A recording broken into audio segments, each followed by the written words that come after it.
আবারও একবার আমার পিছনে 100 জন মানুষ আছে আর তাদের বয়স হলো 1 বছর থেকে শুরু করে 100 বছর পর্যন্ত। আর এরা সবাই মিলে কম্পিট করছে $2.5 লাখ জন্য।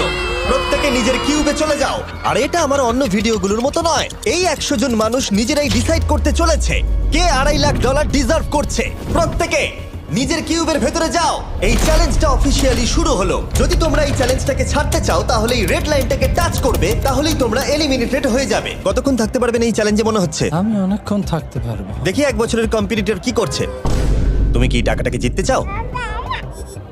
ঠিক আছে, ট্যাবলেটটা নিয়ে মজা করো। এই যে লাইনটা দেখছেন এটা শেষ পর্যন্ত টিকে থাকবে। আমি 48, দারুণ লাগছে। এটা শুরু থেকেই পরিষ্কার ছিল যে মাঝবয়সীরাই ছিল সব থেকে বেশি ফোকাসড আর ডিটারমিন্ড, কিন্তু সেটা অবশ্য সবাই ছিল না। বাইরে পা দিলে তুমি কিন্তু হেরে যাবে। ওকে, তাহলে 2 বছর এলিমিনেট হয়ে গেল। যেমনটা ভেবেছিলাম সবার প্রথমে বাচ্চারাই বেরিয়ে গেল।